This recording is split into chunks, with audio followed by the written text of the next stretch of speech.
जी अस्सलाम वालेकुम। कैफ आज के लेक्चर आगाज़ करते हैं। Lecture number 14।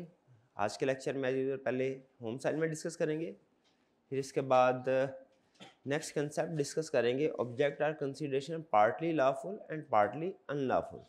कल वाले कंसेप्ट में जो हमने स्टडी किया था और आज वाले कंसेप्ट में फ़र्क ये है कि कल वाले कंसेप्ट में हमने ऐसे एग्रीमेंट्स डिस्कस किए थे जिनमें कंसीडरेशन या ऑब्जेक्ट कम्प्लीटली अनलॉफुल था, कम्प्लीटली इलीगल। लेकिन क्या हो अगर एक बड़े कॉन्ट्रैक्ट का कुछ हिस्सा लीगल है और कुछ हिस्सा इलीगल है, यानी पार्शली लीगल लॉफुल और पार्शली अनलॉफुल, उस सिचुएशन में क्या रूल होगा ये हम आज के लेक्चर में स्टडी करेंगे। लेकिन उससे पहले कल वाले लेक्चर के क्वेश्चंस होम असाइनमेंट को डिस्कस करेंगे जो कि तादाद में ज़्यादा थे। क्वेश्चंस बेसिकली क्वेश्चंस की तादाद तो कम थी लेकिन सब पार्ट्स उसके ज़्यादा थे। स्टार्ट करेंगे डिस्कशन। सबसे पहले क्वेश्चन 29 आई कैप का 5 रुपए का क्वेश्चन है। पहला काम हमने क्या करना है, टाइम बाउंड करना है अपने आप को। 5 नंबर का क्वेश्चन है, कितने टाइम में हमें सॉल्व करना चाहिए? 9 मिनट्स। कैसे कैलकुलेट किया हमने ये टाइम? 1.8 से मल्टीप्लाई करके। ठीक है। What is an agreement? Agreement क्या है डिफाइन कर देंगे। क्या है agreement? Promises forming consideration for each other. When is an agreement considered to be void? State the circumstances। कब एक एग्रीमेंट void समझा जाता है? जब वो not enforceable by law हो। जब वो not enforceable by law हो। इसकी कई रीजन हो सकती है। इसकी अनलॉफुल भी रीजन हो सकती है, इम्पॉसिबिलिटी भी रीजन हो सकती है इसकी। अच्छा, फिर इसके बाद पूछा state the circumstances under which the object of an agreement is considered to be unlawful. Circumstances बताइए जब ऑब्जेक्ट अनलॉफुल होगा।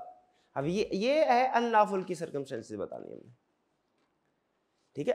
अब वॉइड होने में और अनलॉफुल होने में फर्क है। अनलॉफुल एक रीजन है एग्रीमेंट वॉइड होने की, वॉइड होने की और भी रीजन है। तो सेकेंड पार्ट में उसने वॉइड एग्रीमेंट के बारे में पूछा और जो थर्ड पार्ट है उसमें क्या पूछा है? सर्कमस्टेंसेस जब कोई ऑब्जेक्ट या कंसीडरेशन अनलॉफुल होगी। तो वो कौन सी वाली सिचुएशन है वाला हमने स्टडी की? वो हाँ जी, punishable act, punishable under Pakistan penal code, injury, fraudulent और if permitted defeated provision of law. ये वाली बात समझ आ गई थी, कल हमने डिस्कस की थी इसके ऊपर। और immoral or oppose to public policy. अच्छा मुझे बताइए, अब अहम डिसीजन जो आपने करना है, क्या सिर्फ ये 5 पॉइंट बता देना काफ़ी है या इसके बाद जो आगे अपोज टू पब्लिक पॉलिसी की एग्जांपल्स हैं वो भी हमें इंक्लूड करनी चाहिए? हाँ, मेरा कितने स्टूडेंट्स का ख्याल है कि सिर्फ 5 पॉइंट्स बता देना काफ़ी है, और कितने स्टूडेंट्स का ख्याल है कि जो आगे फर्दर एग्जांपल्स है पोस्ट टू पब्लिक पॉलिसी की फर्दर एग्जांपल्स हैं वो भी सोल्यूशन का हिस्सा होनी चाहिए? मेरा ये आपकी जजमेंट है, वैसे अगर आप लिख सकें तो लिखें, लेकिन मेरा ख्याल ये है कि वो पोस्ट टू पब्लिक पॉलिसी की एग्जांपल लिखने की ज़रूरत नहीं है, क्योंकि 5 नंबर का क्वेश्चन है और इसके एक नहीं 3 हिस्से हैं। इससे कितने हिस्से हैं? 3 हिस्से। ये मैंने आपको कहा है ना, आपने अलर्ट रहना है रिक्वायरमेंट को देखते हुए। बाज़ औक़ात क्वेश्चन के रिक्वायरमेंट बज़ाहिर एक ही होती है लेकिन उसके अंदर उसने छोटे छोटे 2-3 सवाल पूछे होते हैं। क्वेश्चन एक है 29, उसके अंदर उसने 3 इसके पार्ट्स में डिवाइड किया है। हमने हर पार्ट को अलग अलग आंसर करना है और एग्जाम पेपर में मार्किंग स्कीम में भी हर पार्ट का अलग अलग मार्क होता है। तो प्रोबेबली 1 नंबर एग्रीमेंट का होगा, 1 number when agreement considered to be void होगा और बाकी शायद 3 नंबर होंगे सर्कमस्टेंसेस के। ठीक है जी। तो मेरा ख्याल है इसमें अपोज टू पब्लिक पॉलिसी के एग्जांपल लिखने की जरूरत नहीं। इस क्वेश्चन में कोई प्रॉब्लम? कोई प्रॉब्लम नहीं। चलिए आगे चलते हैं। क्वेश्चन 30 2 पार्ट्स है। बताइए एग्जाम में अगर एक क्वेश्चन के 2 पार्ट्स होंगे, सेम पेज पे करने हैं दोनों पार्ट्स या अलग पेज पे? अलग। पार्ट ए अलग पेज पे और पार्ट बी अलग पे। एमसीक्यू सिर्फ सेम पेज पे करने हैं आपने, वो जितने मर्जी हो, 15 10 15 हो, 12 हो, 15 हो। हालांकि 15 नंबर के एमसीक्यूज हैं। क्या पॉसिबल है कि 15 नंबर के एमसीक्यूज हो लेकिन तादाद 12 हो? पॉसिबल है क्या? ये पॉसिबल है। कैसे पॉसिबल है? कुछ एमसीक्यूज जो निस्बतन मुश्किल होते हैं उनके 1.5 या 2 मार्क्स भी होते हैं। अमूमी तौर पे एक एमसीक्यू का 1 नंबर होता है, लेकिन जो थोड़े लेंथी हो या थोड़े मुश्किल हो उनके मार्क्स कितने होते हैं फिर? 1.5 या 2। Part A. Amir promises to obtain for Fakir an employment in the public service and Fakir promises to pay rupees 1000 to Amir. Is this a valid contract? Valid contract क्यों नहीं है? Oppose to public policy, public service वाला agreement है, रिश्वत के जरिए से सरकारी नौकरी हासिल की जा रही है। इसमें सबसे अहम लफ्ज, मोस्ट पावरफुल वर्ड कौन सा है? Public service. शाबाश जी। नहीं, सेल ऑफ पब्लिक ऑफिस ये सेल ऑफ पब्लिक ऑफिस। इसमें रेलिवेंट कंसेप्ट कौन सा है? बैक एंड पे रेलिवेंट लीगल कंसेप्ट, या जिसे हम रेलिवेंट लीगल प्रोविजन भी कहते हैं, वो कौन सी है? Sale of public office. जब भी आप कोई केस स्टडी करें ना, छोटी से छोटी हो या बड़ी से बड़ी, आपने उसको अटेम्प्ट करने से पहले, मतलब जब पढ़ लें, उसका एनालिसिस कर लें, तो पहले फिर ये सोचना है बैक एंड पे इसका लीगल कंसेप्ट कौन सा है, रेलिवेंट लीगल प्रोविजन कौन सी है, ये आपने जरूर सोचना है। ठीक है, अभी चाहे आप उसको बाकायदा लिखने के काबिल ना हो, क्योंकि अभी लॉ का स्टार्ट है आपका, लेकिन आपको यह पता होना चाहिए कि कोई भी लीगल केस है, उसका फैसला किसी ना किसी रेलिवेंट लीगल प्रोविजन या रेलिवेंट लीगल कंसेप्ट की बेस पे होगा। ठीक है जी। B, Abid, Sajid and Amjad agree to divide the cash obtain by tax refund on the basis of fake documents. They also agree to invest the amount in the business of Abid for mutual benefit for a year. After a year, when Sajid and Amjad demanded their share, Abid refused to pay. एक साल के बाद, जब assignment यही थी ना?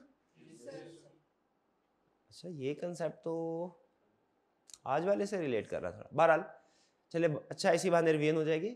They also agree to invest the amount in the business of Abid for mutual benefit for a year. After a year, when Sajid and Amjad demanded their share, Abid refused to pay. Can Sajid and Amjad recover their share from Abid? इसमें देखिए दो agreements हैं, दो चीज़ें agree की जा रही हैं। नंबर वन, कि वो टैक्स का काम करेंगे on the basis of fake documents, और दूसरा फिर इससे जो अमाउंट आएगी उसे एक बिजनेस में, आबिद के बिजनेस में इन्वेस्ट करेंगे। एक है फेक डॉक्यूमेंट के जरिए से टैक्स रिफंड का काम करना, ठीक है, सर्विसेज प्रोवाइड करना लोगों को कि फेक डॉक्यूमेंट्स के जरिए से आपको टैक्स वापस लेके देंगे या टैक्स लायबिलिटी कम होगी। और दूसरे नंबर पे क्या, कि इससे जो हमें पैसे मिलेंगे आबिद के बिजनेस में इन्वेस्ट करेंगे। अब ये एग्जाम्पल है एक ऐसे एग्रीमेंट की जिसका कुछ हिस्सा इलीगल और कुछ हिस्सा लीगल है। देखिए, समझ रहे हैं? इलीगल हिस्सा कौन सा है? फेक डॉक्यूमेंट्स वाला, और लीगल हिस्सा कौन सा है? इन्वेस्टमेंट वाला। अब यहां पे लॉ क्या कहता है, रूलिंग क्या है? अगर एक ही एग्रीमेंट में कुछ हिस्सा लीगल और कुछ हिस्सा इलीगल हो, तो आपने देखना है क्या दोनों हिस्से अलग अलग किए जा सकते हैं। इसको कहते हैं सेपरेबल होना। क्या दोनों हिस्से सेपरेट किए जा सकते हैं? अगर इलीगल हिस्से को लीगल हिस्से से सेपरेट किया जा सके, सेपरेट किया जा सके, तो फिर लीगल हिस्सा इनफोर्सेबल होगा, लीगल पार्ट, और इलीगल पार्ट अनइनफोर्सेबल होगा, अनइनफोर्सेबल होगा। ये बात समझ आई आपको? ठीक है, फिर से कि अगर एक ही एग्रीमेंट का कुछ हिस्सा लीगल हो और कुछ हिस्सा इलीगल हो, अगर तो दोनों सेपरेट हो सकते हैं, दोनों इंडिपेंडेंट हो सकते हैं, इंडिपेंडेंट, तो फिर लीगली वाला हिस्सा इनफोर्सेबल और इलीगल वाला अनइनफोर्सेबल। और अगर सेपरेट नहीं हो सकते तो फिर सारे का सारा एग्रीमेंट वॉइड होगा। ये रूल ध्यान में रखिएगा। हालांकि इसके आगे कुछ फर्दर एग्जांपल है जो हम डिस्कस करेंगे। यहां पे कह रहा है कि पहले हमने इलीगल बिजनेस करना है, फिर उसके बाद लीगल बिजनेस करना है। लीगल बिजनेस किस पे डिपेंड कर रहा है? इलीगल बिजनेस पे। लीगल बिजनेस किस पे डिपेंड कर रहा है?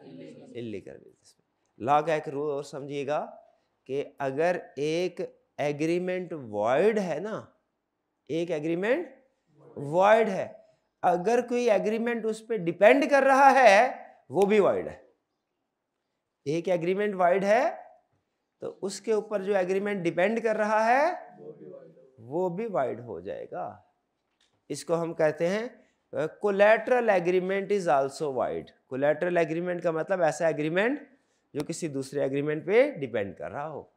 तो ये केस कंपैरेटिवली डिफिकल्ट है, इसमें दो कंसेप्ट इन्वॉल्व हैं। और डिफिकल्ट मैं इस वजह से कह रहा हूँ कि ये आपने अभी इसको अटेम्प्ट, ये इस कंसेप्ट को नहीं पढ़ा, ठीक है। इस क्वेश्चन को हम अगले वाले लर्निंग ऑब्जेक्टिव में शिफ्ट कर देते हैं,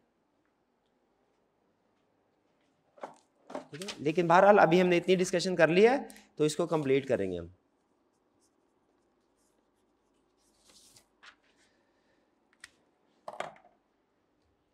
अब बताइए इसमें पहले वाला एग्रीमेंट कौन सा है,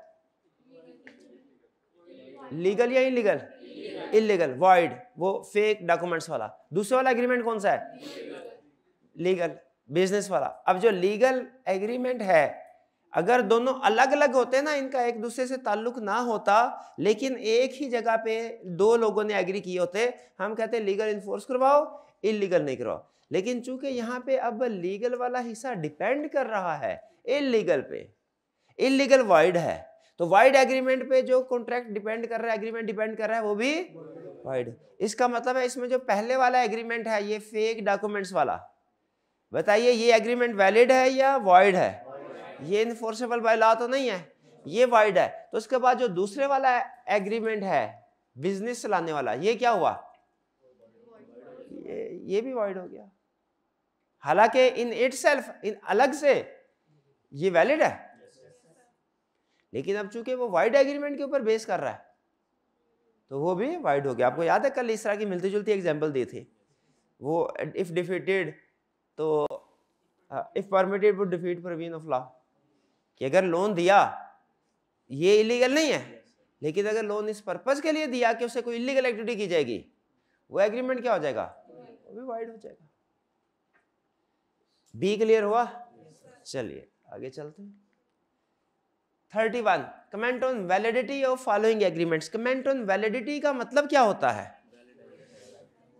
कमेंट ऑन वैलिडिटी का मतलब क्या होता है कि बताइए ये एग्रीमेंट इन्फोर्सेबल बाय लॉ है कि नहीं, वैलिड है कि वाइड है। और हमने जाहिर रीजन भी बतानी होती है, क्या सिर्फ यही बताना होता है कि वैलिड है कि वाइड है, कि रीजन भी बतानी होती है? ये जो हमने रीजन बतानी होती है, इसमें क्या रेलिवेंट लीगल कंसेप्ट डिस्कस होता है? यही है, बिल्कुल वही रीजन होती है ना, कि कोई रेलिवेंट लीगल कंसेप्ट अगर एप्लीकेबल है तो वो कॉन्ट्रैक्ट वैलिड, और अगर अप्लाई नहीं हो रहा void. A Qadir fails to pay his loan and his house is auctioned for recovery according to law the, ठीक है, उसने लोन लिया तो गिरवी में कोई घर रखवाया होगा, लोन वापस नहीं किया, वो बैंक ने कहा होगा भाई घर बेच के तो मैं तो अपना लोन रिकवर करवाता हूँ। According to law the defaulter यानी Qadir is prohibited to bid. Bid का मतलब क्या होता है? बोली लगाना। कादिर बिड नहीं लगा सकता, अपना ही घर जो बिक रहा है वो बिड, क्योंकि उसके पास पैसे अगर होते घर खरीदने के तो वो लोन रीपे क्यों ना कर देता। तो कादिर खुद ही बिड नहीं, so he appoints an agent to bid for him and later transfer the house. तो वो एक एजेंट को अपॉइंट करता है कि आप मेरे बिहाफ पे बिड कीजिए और फिर उसके बाद घर मुझे ट्रांसफर कर दीजिएगा, ताकि घर कोई किसी और के पास ना चला जाए। अब बताइए एजेंट के बारे में हमने ब्रीफली कोई कंसेप्ट डिस्कस किया हुआ है, क्या बताया था हमने कि एजेंट का एक्ट किसके एक्ट होते हैं? एजेंट जिसके भी यहाँ पे काम कर रहा होता है उसे क्या बोलते हैं? प्रिंसिपल। और एजेंट के एक्ट्स किसके एक्ट्स होते हैं? प्रिंसिपल के एक्ट। एजेंट जो काम करेगा क्या समझा जाएगा, कौन कर रहा है ये काम? प्रिंसिपल काम कर रहा है। लेकिन प्रिंसिपल को तो मना करता है लॉ कि आप बिड नहीं कर सकते। क्या प्रिंसिपल को जो बिड से मना किया, एजेंट वो काम कर सकता है प्रिंसिपल के भी यहाँ पे? नहीं, क्योंकि ऐसा समझा जाएगा जैसे ये प्रिंसिपल ने ही किया है। तो अगर एक काम आप खुद नहीं कर सकते, वो आप अपने एजेंट के जरिए से भी नहीं करवा सकते, क्योंकि एजेंट ने प्रिंसिपल के भी यहाँ पे काम करना है, वो ऐसा ही समझा जाता है जैसे प्रिंसिपल काम कर रहा हो। और ये एग्रीमेंट भी क्या होगा? इन्फोर्सेबल के not enforceable? Not enforceable, void. नहीं, agent you on behalf of कर रहा है, हम इनडायरेक्टली का वर्ड इस्तेमाल नहीं करेंगे, हम कहेंगे एजेंट एक्ट करता है ऑन बिहाफ ऑफ प्रिंसिपल, और वो प्रिंसिपल का एक्ट ही समझा जाता है। जी, ये फ्रॉडुलेंट के अंदर नहीं आ सकता, ये इलीगल के अंदर जब डायरेक्ट आ रहा है, जब डायरेक्टली इसमें देखें, इसमें इसका इलीगल होना ये डायरेक्टली साबित हो रहा है कि इसका फ्रॉडुलेंट होना डायरेक्टली साबित हो रहा है। बेहतर कौन सी प्रोविजन है? इलीगल। जब आपको किसी कंसेप्ट में लग रहा हो ना कि इसमें दो लीगल कंसेप्ट इन्वॉल्व हो रहे हैं, ठीक है, तो कोशिश कीजिए कि इनमें से जो ज्यादा आपको लग रहा हो कि क्लोज है उसकी बेस पे केस सॉल्व कीजिए।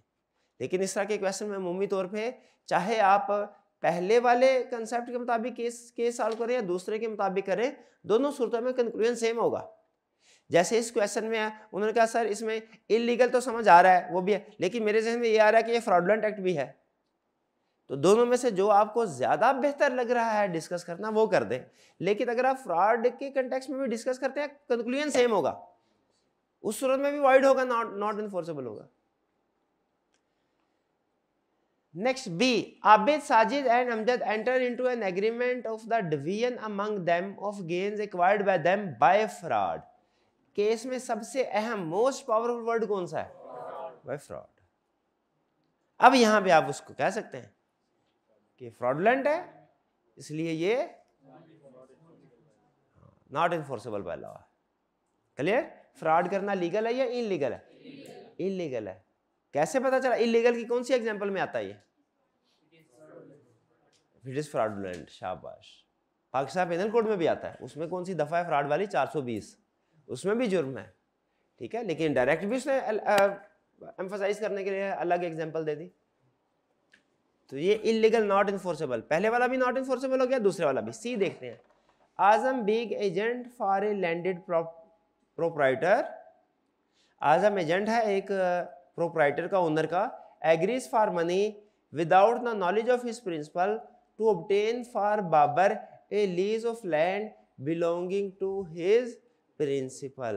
इसको समझिए कि एक एजेंट है और एक प्रिंसिपल है, ठीक है।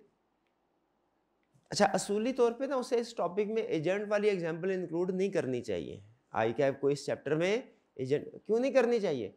उसका अलग चैप्टर है, ये एग्जांपल उस चैप्टर में होनी चाहिए थी, ठीक है। लेकिन चूंकि उसने उसको इंक्लूड किया, इसलिए मैंने ब्रीफली एजेंसी का कंसेप्ट आपको बता दिया था। एजेंट वाले टॉपिक में सबसे अहम कंसेप्ट क्या है कि एजेंट जो भी एक्ट करता है प्रिंसिपल के बिहाफ पे करता है, वो प्रिंसिपल का एक्ट समझा जाता है।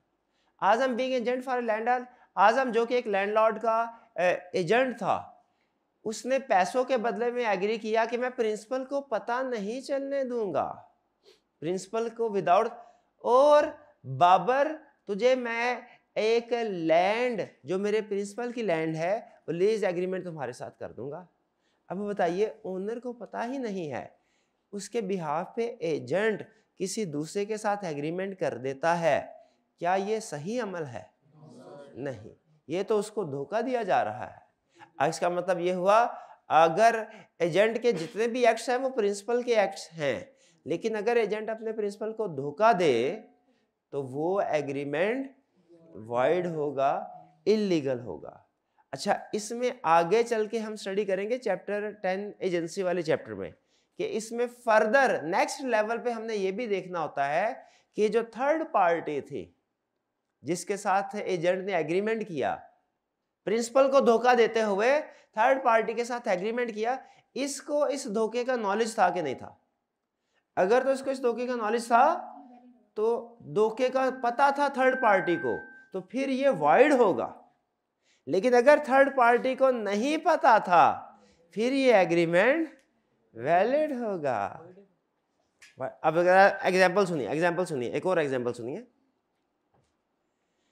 प्रिंसिपल ने एजेंट से कहा, एजेंट ये मेरी गाड़ी है, इसको तुमने 20 लाख से कम प्राइस में नहीं बेचना। एक कस्टमर आ गया, एजेंट ने उसको 20 लाख में बेच दिया।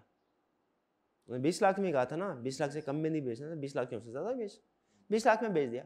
प्रिंसिपल इस एग्रीमेंट को नॉट इनफोर्सेबल कह सकता है कि ये वैलिड है? वैलिड है। कैसे वैलिड है? क्योंकि वो प्रिंसिपल के बिहाफ पे कर रहा है, बिल्कुल वैलिड। अगली बात सुनिए। एजेंट, प्रिंसिपल ने कहा एजेंट को 20 लाख से कम में ना बेचना, एजेंट ने वो 12 लाख में गाड़ी बेच दी। लॉ ये कहता है, अब हम ये देखेंगे कि जो बायर है क्या उसे पता था कि प्रिंसिपल ने मना किया हुआ है? अगर तो बायर को पता था प्रिंसिपल ने कहा हुआ है कि 20 लाख से कम पे नहीं बेचना और वो 12 लाख का एग्रीमेंट कर रहा है एजेंट के साथ, इसका मतलब है एजेंट तो धोखा दे ही रहा है, एजेंट तो धोखा दे ही रहा है, साथ में वो कस्टमर भी मिल गया, वो भी धोखा दे रहा है।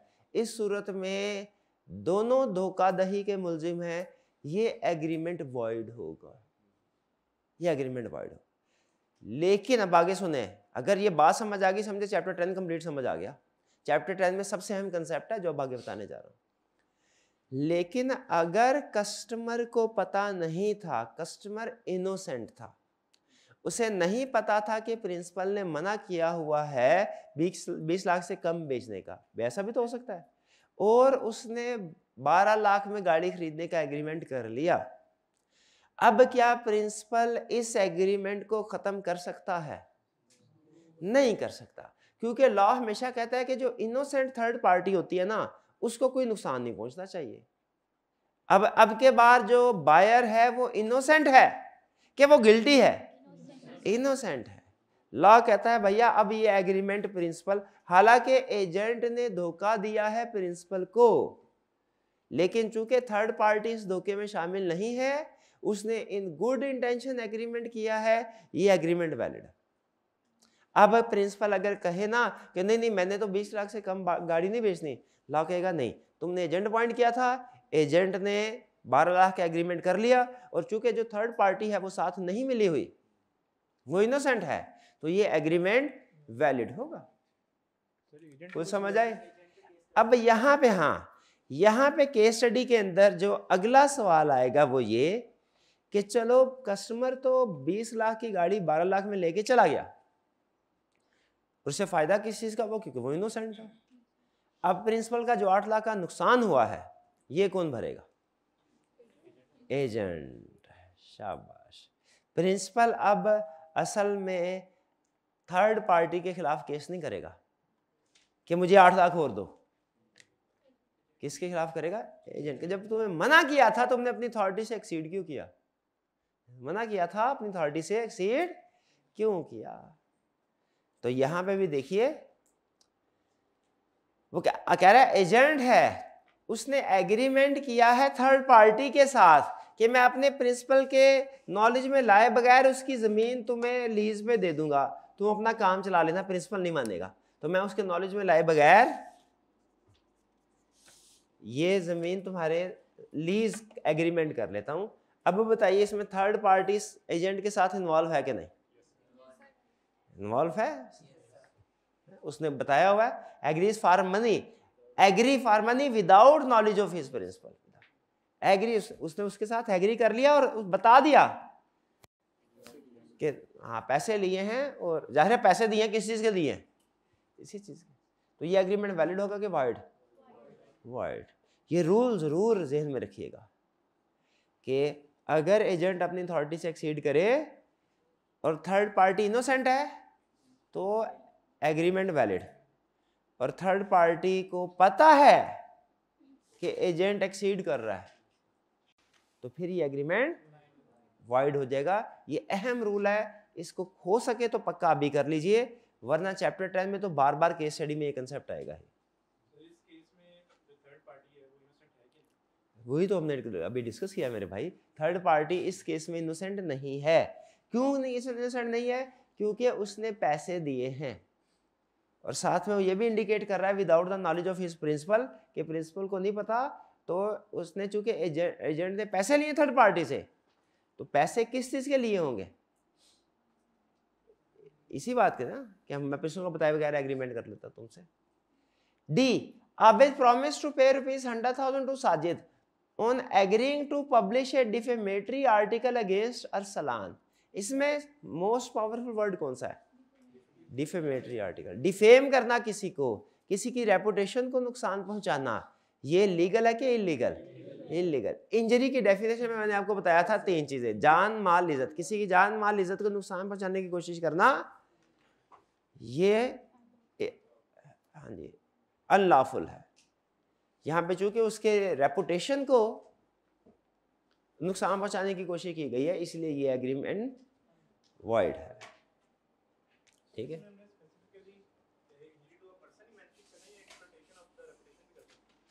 इसमें आप इंजरी लिखेंगे बिकॉज हाँ it will result, this agreement is void because it will result in injury to Arsalan. ठीक है, आगे एक और शायद केस स्टडी थी, मुझे याद नहीं, आगे शायद आएगी, उसमें उसने स्पेसिफिकली बताया था कि ये जो साजिद है ये एक अखबार का मालिक है, न्यूज़ राइटर है, और अरसलान एक पॉलिटिशियन है।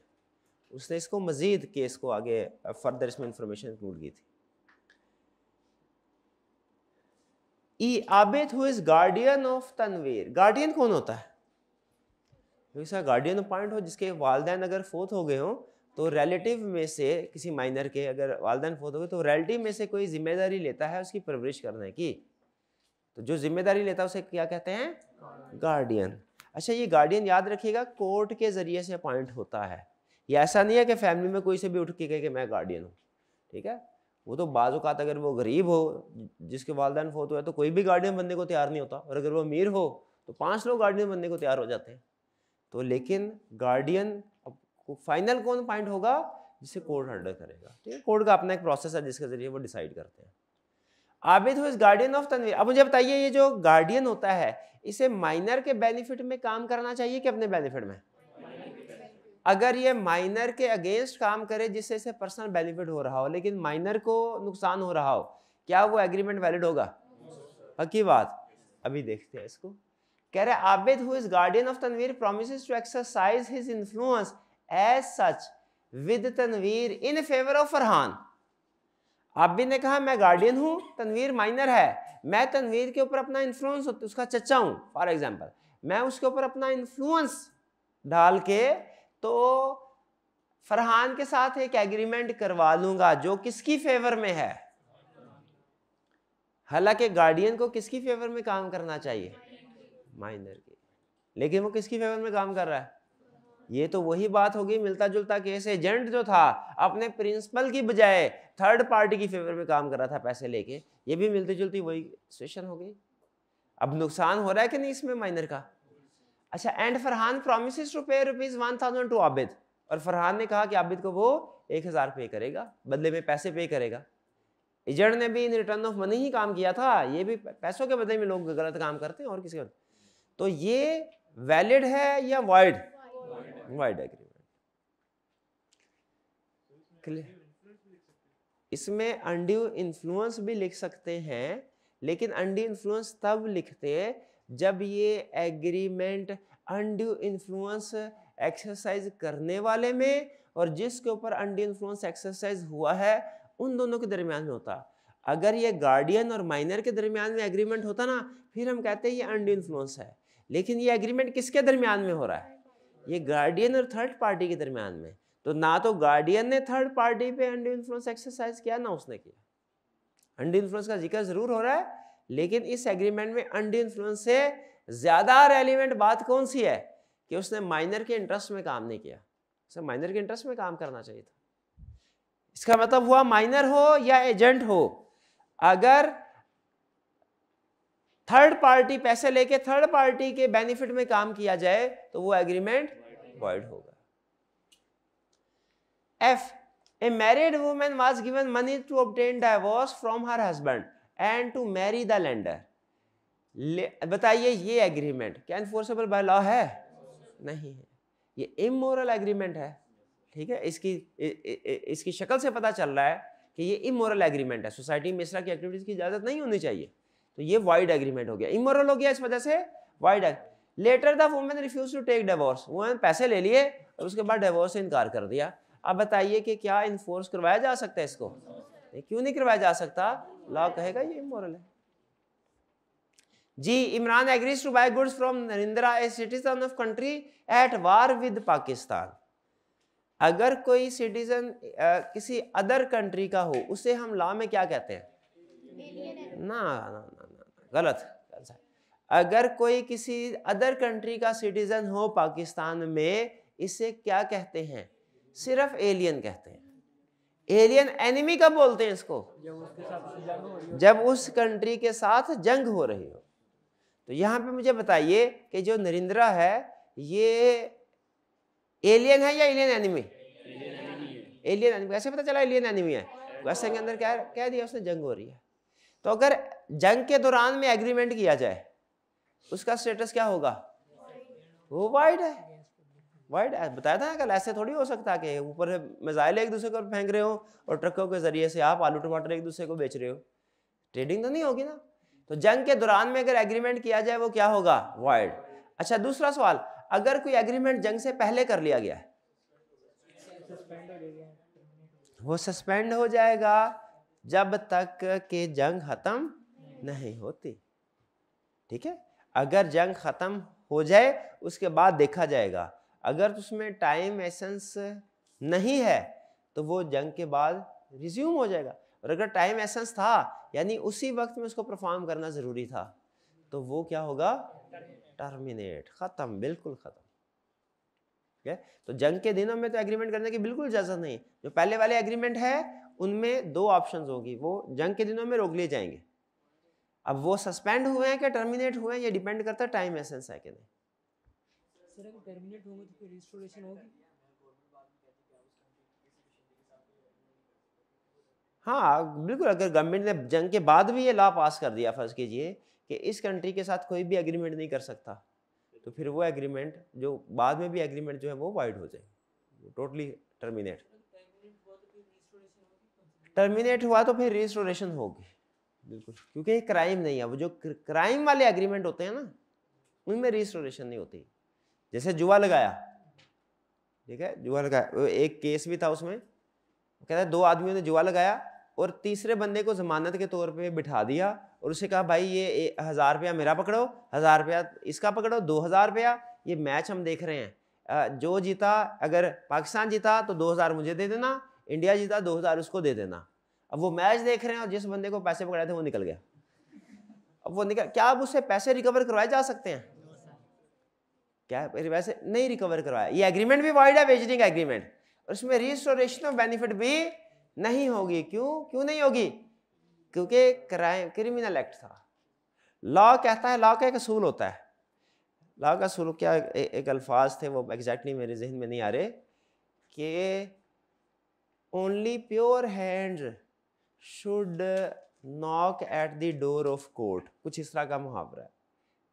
मतलब क्या है कि सिर्फ वही लोग हमारे पास आए जो मासूम हैं, जो एग्रीव्ड हैं, जो जालिम है वो हमारे पास ना आए, जो क्रिमिनल है वो हमारे पास ना आए।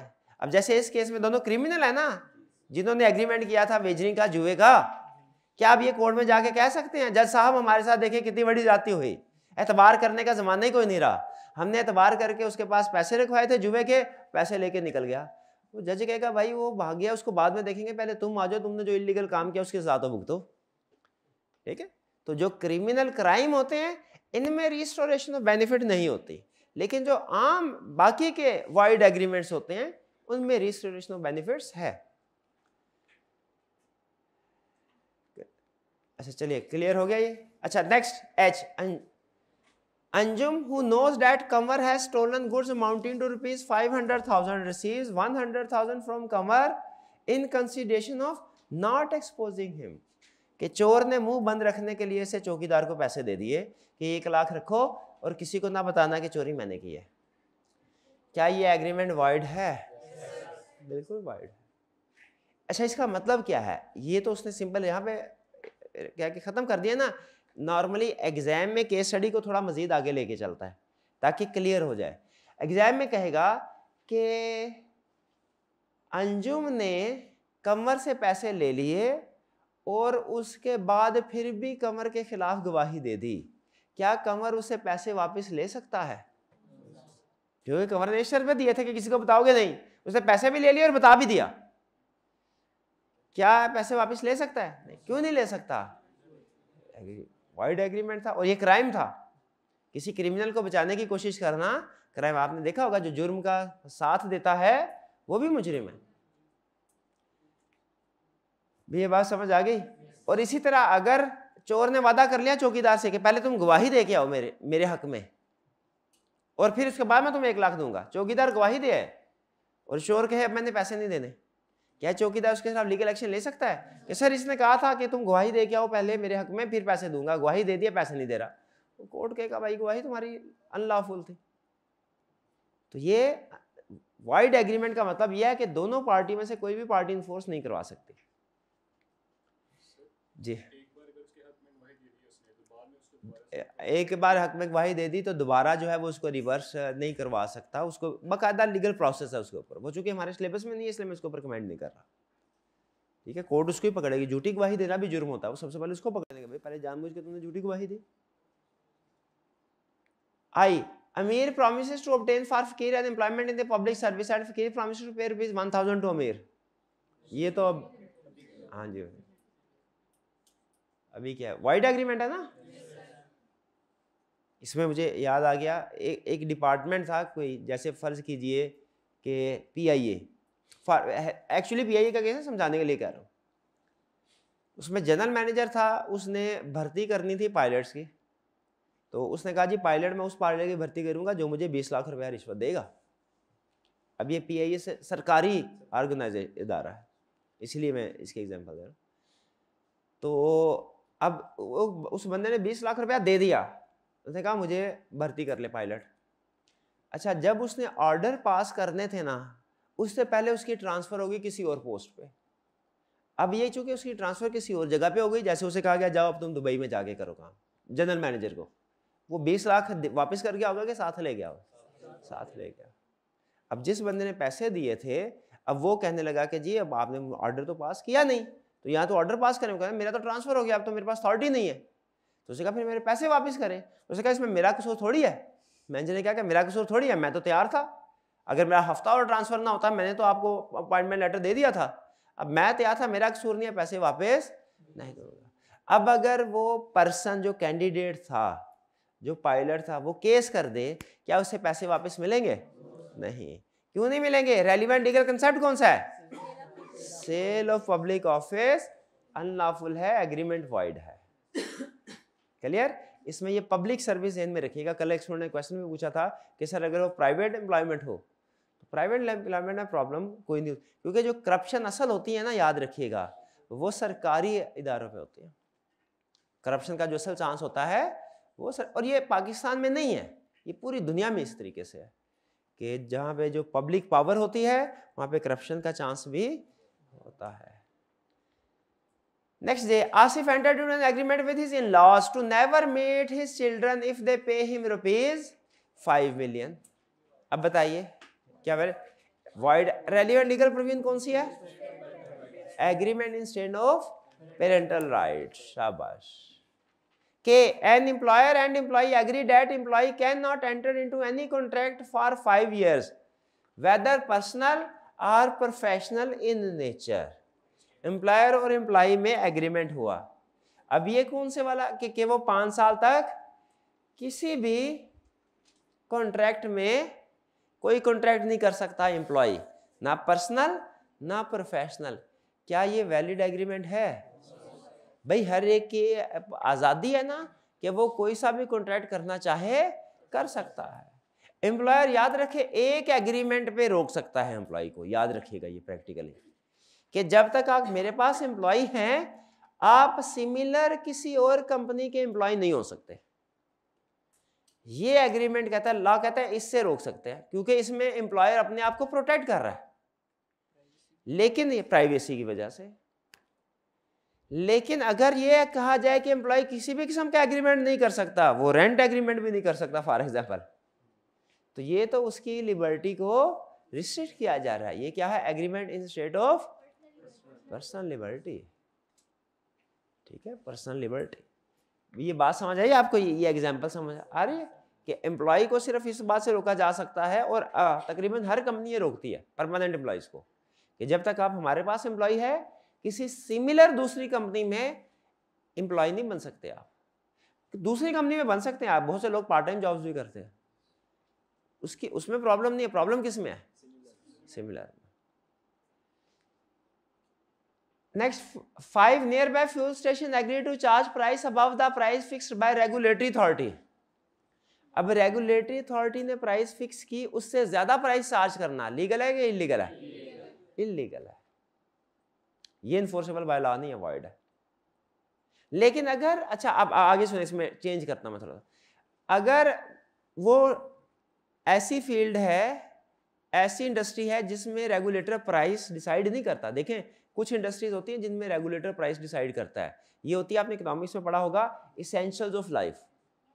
इनमें गवर्नमेंट प्राइस डिसाइड करती, लेकिन कुछ में डिसाइड नहीं करती। जैसे गवर्नमेंट चीनी की पर केजी प्राइस क्या होगी ये तो हो सकता है डिसाइड करे, आटे की पर केजी प्राइस क्या होगी ये डिसाइड करे, एसी की 1 यूनिट की प्राइस क्या होगी गवर्नमेंट डिसाइड नहीं करती। अगर प्राइस गवर्नमेंट ने डिसाइड किया और सारे मिलकर एग्री करते हैं कि जिससे ज्यादा प्राइस चार्ज करेंगे, सीधा सीधा वॉइड एग्रीमेंट है, लॉ की वायलेशन है, लॉ की वायलेशन है ना। लेकिन अगर गवर्नमेंट की तरफ से रिस्ट्रिक्शन नहीं है और सारे सेलर्स आपस में मिलकर एग्री करते हैं कि हमने इस प्राइस से कम पे चीज नहीं बेचनी, ये एग्रीमेंट वैलिड है। इस एग्रीमेंट को क्या नाम दिया था हमने? Agreement to regulate prices. क्या नाम दिया था? एग्रीमेंट, याद है? नहीं भूल गए? अच्छा बताइए, अगर एक कंपेटिटर दूसरी कंपनी के साथ ये एग्रीमेंट करता है, मैं इनके साथ एग्रीमेंट करता हूं, वहां पे 2 ही कंपनियां फर्ज कीजिए पूरे, कि भैया ऐसा करते हैं, मिल मिला के काम करते हैं, अब मैं प्राइस कम करूंगा, ग्राहक मेरी तरफ आएंगे, फिर आप भी प्राइस कम करेंगे, ग्राहक आपकी तरफ जाएंगे, प्राइस हम करते जाएंगे, नुकसान हमारा होगा, फायदा ग्राहक उठा लेगा। ऐसा करते हैं, हम एग्रीमेंट करते हैं कि 1000 रुपये से कम पे हम कोई भी ये चीज नहीं बेचेगा। ये एग्रीमेंट कॉन्ट्रैक्ट एक्ट के मुताबिक वैलिड है कि नहीं? कॉन्ट्रैक्ट एक्ट के मुताबिक वैलिड है कि नहीं? कॉन्ट्रैक्ट वैलिड है। इसको क्या नाम दिया था? Price to regulate, agreement to regulate prices. लेकिन अगर मैं ये एग्रीमेंट करता हूं, ए भाईजान अपनी सारी दुकान मेरे हवाले करो, पैसे लो और निकलो, ताकि मकसद क्या है? इन्होंने पूछा अच्छा सर जी आपका मकसद क्या है? मैं कहा मकसद क्या होना है, अब पूरी इंडस्ट्री में 2 लोग ही हैं, तुम निकल जाओगे तो मैं इस पूरी इंडस्ट्री का बेताज बादशाह बन जाऊंगा, मैं जो प्राइस चाहे चार्ज किया करूंगा, मोनोपोली क्रिएट होगी। ये एग्रीमेंट क्या है? Wide agreement. कुछ समझ आए?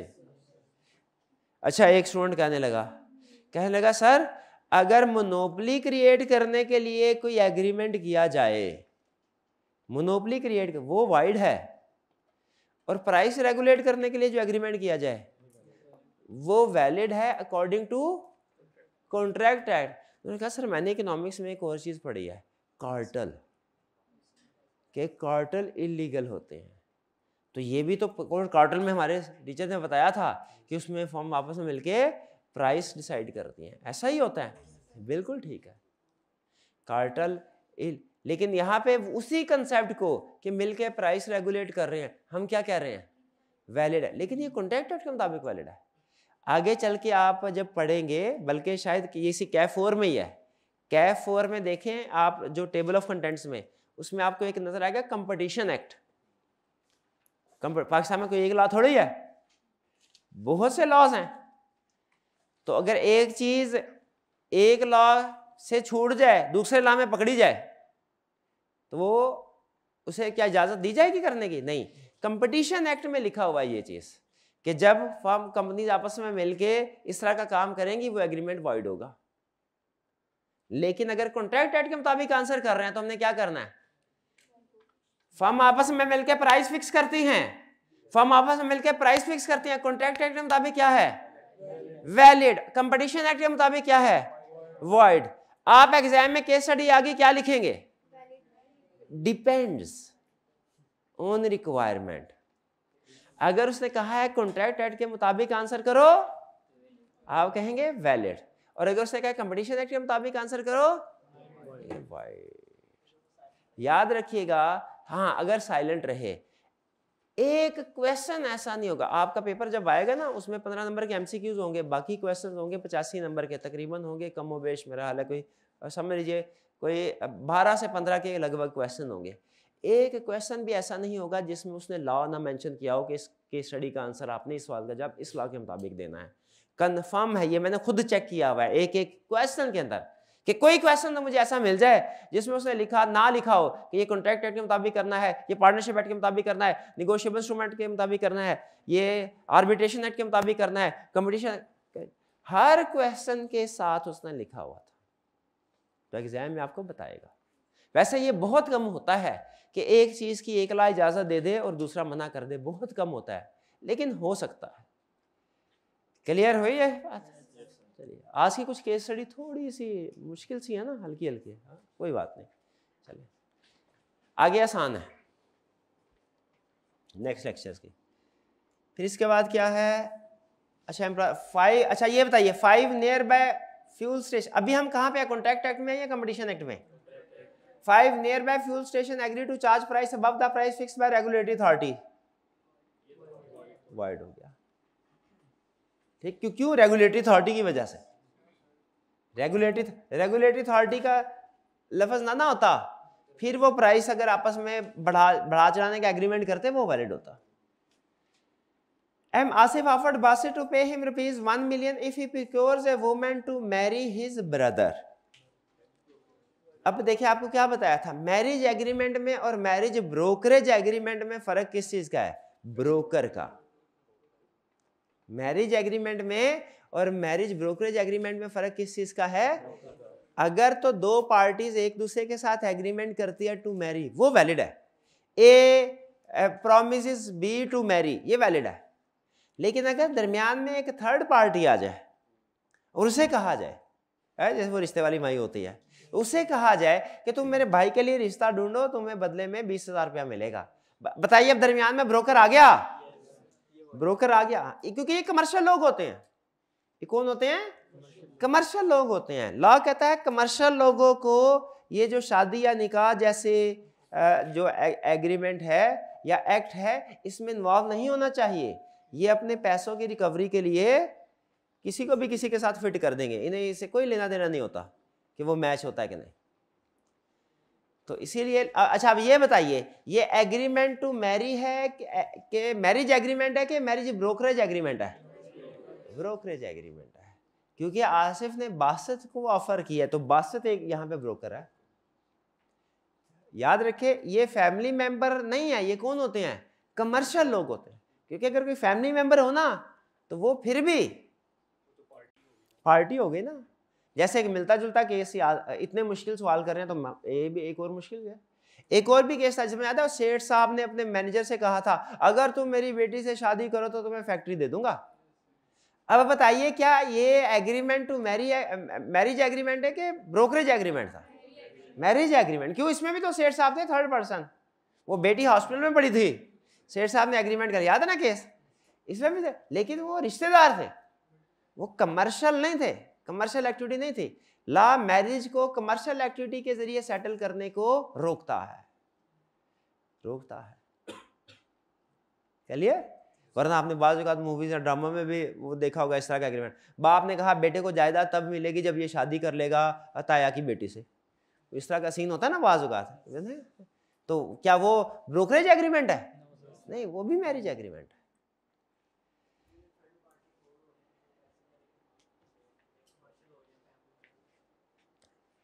थर्ड पार्टी आ गई तो मैरिज ब्रोकरेज एग्रीमेंट हो गया, वो बदले में चाहे उसको कुछ भी दे रहे हो आप। Arslan promises next. Arslan promises to pay ₹10,000 to Arif if it rained today.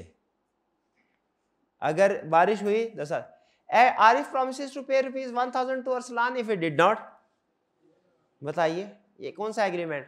ये वैलिड एग्रीमेंट है या कि वेजरिंग एग्रीमेंट? ये जुआ का एग्रीमेंट ऐसे ही होता है, मैच जो होने या ना होने पे किया जाए।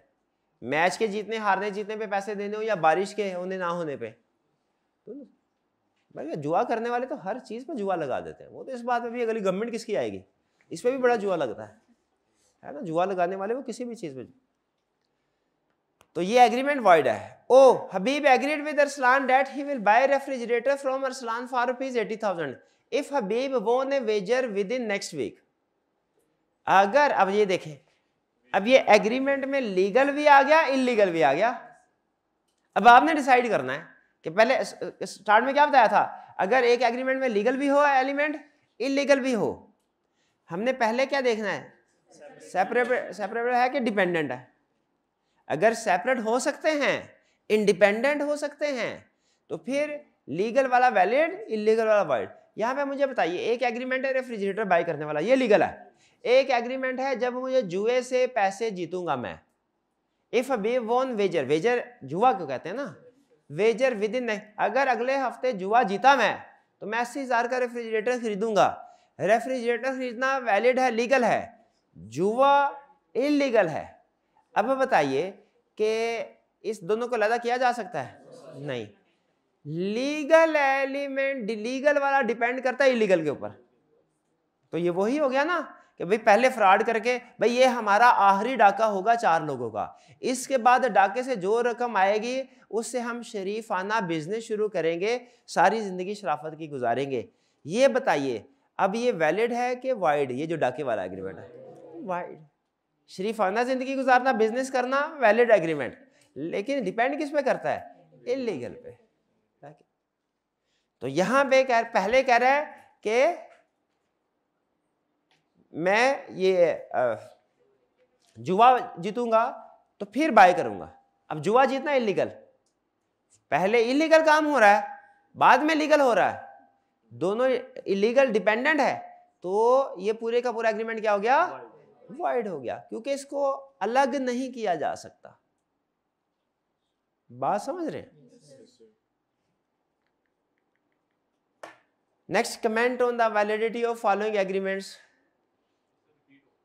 ये रिपीट हो रहे सारे, तीनों रिपीट हो रहे हैं। आबिद फुरकान, ये क्या बात हुई? चलिए इसको नोट कर लेते हैं हम। अगर रिपीट हो रहे हैं तो हम भी इसको निकाल देंगे।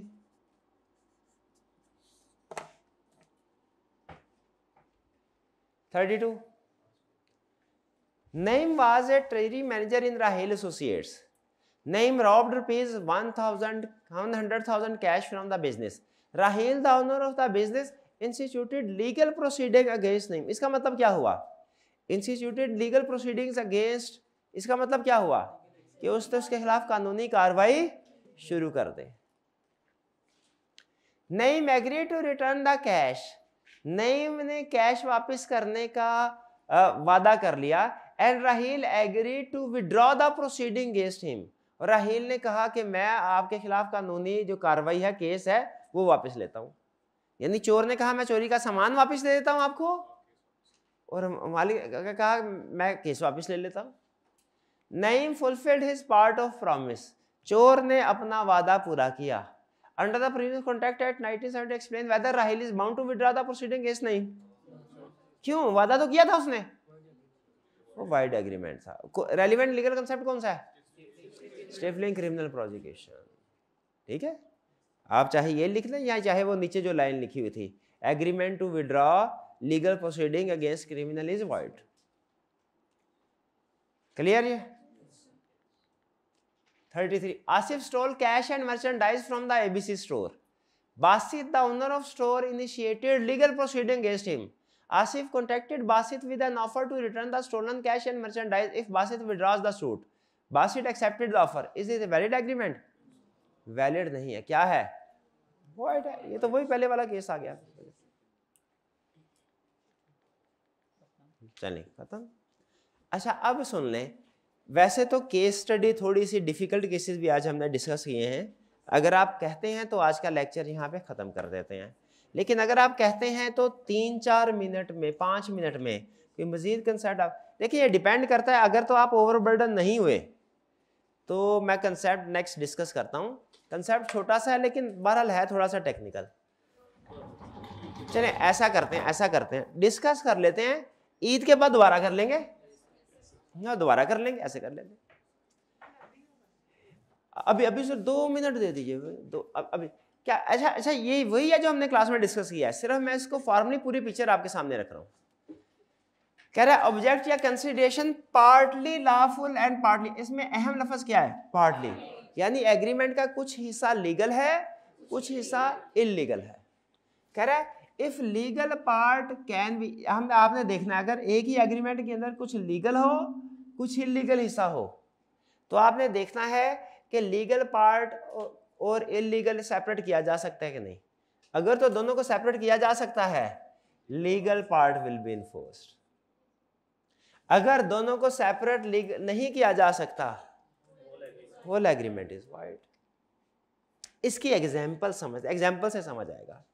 फर्ज कीजिए मैंने इनको ये कहा, जरा एग्जाम्पल गौर से सुनिएगा। आपको पता है लॉ लीगल प्रोविजन पढ़ने से कम और केस स्टडी करने से ज़्यादा समझ आता है। इतना को तो अब लॉ के बारे में आप जान ही चुके होंगे, ठीक है, कि असल जो उसकी समझ आती है केस स्टडी में किस तरीके से कंसेप्ट अप्लाई हो रहा है। मैंने भाईजान से कहा भाईजान हमारी फैक्ट्री में अकाउंटेंट की जॉब है, आपको हम 1 लाख रुपया देते हैं अकाउंटेंट की जॉब का। मैंने कहा ठीक है सर, जॉब क्या होगी? मैंने कहा जॉब ये है भैया, तेरे पास 2 ऑप्शन है। एक ऑप्शन ये है कि सुबह से लेके शाम तक, सुबह 9 बजे आना है और शाम 6 बजे तक तुमने फैक्ट्री में हमारी जो सेल परचेज होती है इलेक्ट्रॉनिक्स की, ठीक है, एसी फ्रिज वगैरह, इसका हिसाब किताब रखना है और इनवाइसेस बनानी है। या ये कर लो, 1 लाख रुपया महीना मिलेगा, या ये कर लो। दूसरी ऑप्शन क्या है? रात को 8 बजे आना है, 2 घंटे का काम है 8 से 10 तक। हमारा रात को स्मगलिंग का काम होता है, उसका हिसाब किताब करना। अब देखिए मैंने एग्रीमेंट उनको ऑफर किया है और कहा है या ये कर लो या ये कर लो। एक हिस्सा लीगल है, समझ रहे हैं? मैंने ट्विस्ट क्या डाला कहानी में, एक हिस्सा लीगल है और एक इलीगल है। बताइए क्या ये इन्फोर्सेबल है? आप सोचेंगे क्या इनको सेपरेट किया जा सकता है? सबसे अहम डिसीजन, क्या ये दोनों जॉब सेपरेट की जा सकती हैं? बिल्कुल की जा सकती। वो कहेगा सर इसमें जब ये कोर्ट में जाएगा केस, तो कोर्ट किसको इन्फोर्स करवाएगा, मॉर्निंग वाली जॉब को कि इवनिंग वाली को? मॉर्निंग वाली जॉब को। इलेक्ट्रॉनिक्स वाली जॉब को, स्मगलिंग वाली को नहीं। Electronics legal, smuggling illegal, enforce क्या होगा? लीगल। भाई समझ आए? इसी केस को थोड़ा सा चेंज कर रहा हूं, अब आपने बताना है। इन्होंने कहा कि सर क्या पैसे जॉब है आपके पास? मैंने कहा बिल्कुल जॉब है 1 लाख की। कहा सर काम क्या करना है? मैंने कहा सुबह 9 से लेके 5 बजे तक तो तुमने इलेक्ट्रॉनिक्स का हिसाब किताब रखना है, फिर उसके बाद 8 से लेके 10 बजे तक स्मगलिंग का हिसाब किताब रखना है। अब देखिए, अब मैंने क्या, अब मैंने और ऑप्शन या की ऑप्शन नहीं दी, अब मैंने कहा दोनों काम करना है, अब एक ही पैसे में। अब बताइए लीगल भी है इलीगल भी है, क्या सेपरेबल है? तो क्या होगा? कौन से वाला हिस्सा? पूरे का पूरा एग्रीमेंट वॉइड, पूरे का पूरा एग्रीमेंट वॉइड। समझ रहे हैं? क्योंकि सेपरेट नहीं हो सकते। भाई बात समझ आ रही है? सेपरेट होने की नहीं होने, अभी भी समझ नहीं आई। एक और मिसाल, नहीं अभी भी नहीं आई, एक और मिसाल। सर जॉब है, बिल्कुल जॉब है। कौन सी जॉब? मैंने कहा सुबह 9 से 6 बजे तक काम करोगे इलेक्ट्रॉनिक्स का, 1 लाख रुपया, और रात को 8 से 10 तक स्मगलिंग का हिसाब करना, उसके 2 लाख अलग है। अब बताइए एक ही एग्रीमेंट में दोनों चीजें डिसाइड हुई हैं, बताइए एक लीगल और एक इलीगल। बताइए सारे का सर, कितने स्टूडेंट का ख्याल है सारे का सारा वाइड है? कितनों का ख्याल है सारे का सारा वैलिड है? कितनों का ख्याल है कि जो मॉर्निंग वाली जॉब वैलिड है और इवनिंग वाली वॉइड है? सबसे अहम क्वेश्चन, क्या आप दोनों को सेपरेट कर सकते हैं एग्रीमेंट्स को? जब दोनों को सेपरेट कर सकते हैं तो पूरा कॉन्ट्रैक्ट वैलिड या वॉइड नहीं करना। जब दोनों सेपरेट कर सकते हैं, पूरा जो लीगल वाला है वो वैलिड होगा, इलीगल वाला वॉइड है, लीगल वाला वॉइड है। यहां पे मैंने दोनों एग्रीमेंट अलग अलग दिए। 1 लाख रुपया मॉर्निंग की जॉब का लेदा, मॉर्निंग की जॉब लेदा उसका 1 लाख लेदा, इवनिंग की जॉब लेदा उसका 1 लाख लेदा। समझे? और फिर डिपेंडेंट दूसरी ये थी अल्टरनेट, इसको कहते हैं अल्टरनेट प्रॉमिस। अल्टरनेट प्रॉमिस का मतलब है या ये कर लो या ये कर लो। जब भी एग्रीमेंट में आए ना, या ये कर लो या ये कर लो, तो आपने देखना है लीगल वाले को वैलिड और इलीगल वाले को वॉइड। एक अटेम्प्ट पहले आई कि आपने क्वेश्चन पूछा कि एग्रीमेंट ये हुआ या तो जर्मनी से जो है प्रेशर कुकर इंपोर्ट किया जाएगा या अफगानिस्तान से स्मगल करके दिया जाएगा। एग्रीमेंट हुआ तो ये बताइए इसमें कौन सी चीज वैलिड होगी? क्या ये पूरे का पूरा एग्रीमेंट वॉइड है या पूरे का पूरा वैलिड है? नहीं, इसमें चूंकि इसने लिखा था या इंपोर्ट या smuggling, smuggling illegal, import legal, तो ये वैलिड था एग्रीमेंट किसके पॉइंट ऑफ व्यू से? इंपोर्ट, इंपोर्ट के पॉइंट ऑफ व्यू से। ये होता है अल्टरनेट प्रॉमिस, या ये कर लो या ये कर लो। ठीक है, मैंने भाईजान को 10,000 रुपया दिया, या तो इसके बदले में असाइनमेंट करके आनी है या इसके बदले में भाईजान की खूब ठुकाई करनी है, क्लास में सो रहे होते हैं। बताइए ये एग्रीमेंट वैलिड है? आपने देखना है, मैंने इसमें चूंकि अल्टरनेट प्रॉमिस दे दिए, या ये करो या ये करो, तो आपने देखना है कि अगर एक लीगल और एक इलीगल है तो सेपरेट हो सकते हैं ना। कौन से वाला इन्फोर्स करवाया जाएगा? लीगल है। ये एग्रीमेंट असाइनमेंट के पॉइंट ऑफ व्यू से वैलिड है। जब ये भाईजान मेरे से पैसे लेके कुछ भी नहीं करते, मैं कोर्ट में चला जाता हूं, कोर्ट कौन सा प्रॉमिस पूरा करने का ऑर्डर करेगा? असाइनमेंट का, कि उसको नुकसान पहुंचाने का? असाइनमेंट का। ये अल्टरनेट प्रॉमिस समझ आ गया? अल्टरनेट के साथ लिख ले या ये या इधर दिस, इधर लीगल और इलीगल, वो होता ना इधर और, इंग्लिश में बोलते हैं। डिपेंडेंट प्रॉमिस क्या है? लीगल लीगल पे डिपेंड कर रहा हो। Explain with the help of example. हमारा आखिरी डाका है जिंदगी का, इसके बाद हम शराफत की जिंदगी गुजारेंगे। जब लीगल इलीगल पे डिपेंड कर रहा है तो फिर क्या होगा? वॉइड हो जाएगा। और क्या था? टैक्स फेक डॉक्यूमेंट के जरिए से रिफंड करवाना, रिफंड करवाते हैं। ठीक है। अच्छा, ये जो डिपेंडेंट है ना, इसके साथ एक छोटी सी मिसाल लिख लें ताकि अभी तक का कंसेप्ट कवर हो जाए, फ्यूचर का भी कवर हो जाए। कि अगर 2 मंजिला बिल्डिंग है, 2 मंजिला बिल्डिंग बना लें, ऐसे ऐसे, इसके आगे ना ऐसे, डिपेंडेंट के आगे ऐसे, ये पहली मंजिल, ये दूसरी मंजिल, नीचे लिख लें पहली मंजिल लीगल, दूसरी इलीगल। लॉ दूसरी मंजिल को उड़ाएगा, ऐसा है।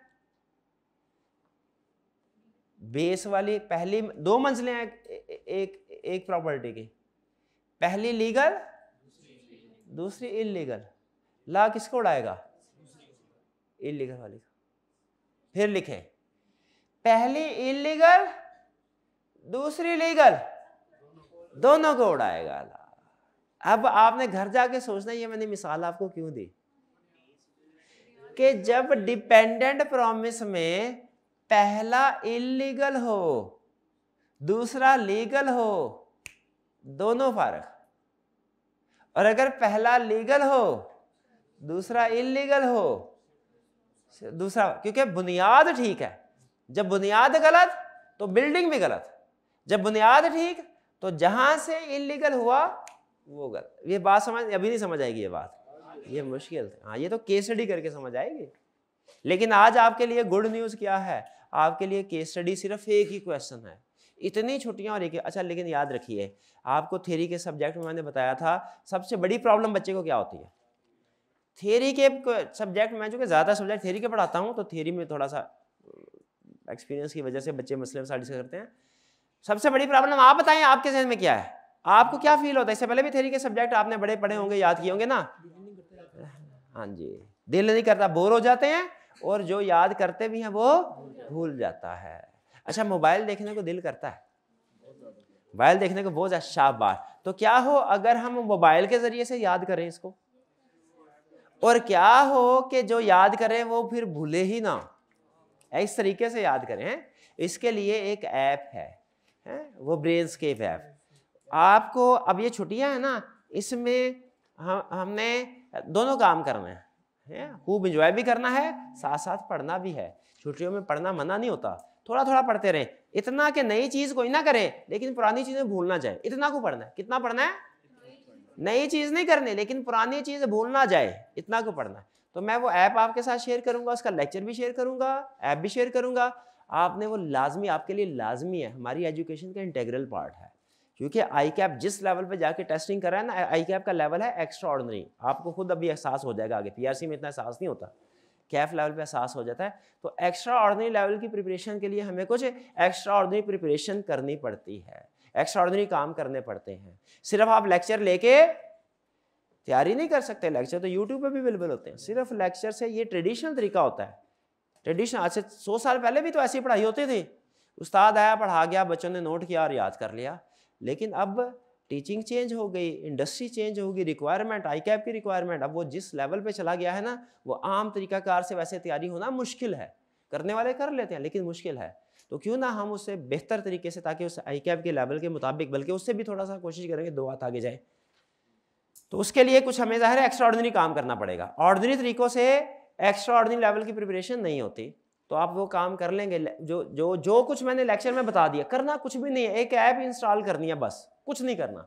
लेकिन आपको इस बात पे लाना है कि उस ऐप की मॉडल्स बतानी है क्या है और उसको इस्तेमाल कैसे करना। उसके लिए वीडियो होगी, वीडियो आपने 1-2 दिन में शेयर करूंगा, ज़रूर देख लेनी है आपने। और उसके मुताबिक फिर ऑनलाइन वाले स्टूडेंट्स के लिए भी है ये, आप लोगों ने भी वीडियो देखनी है, ऐप इंस्टॉल करनी है और उसके ऊपर प्रैक्टिस स्टार्ट कर देनी है।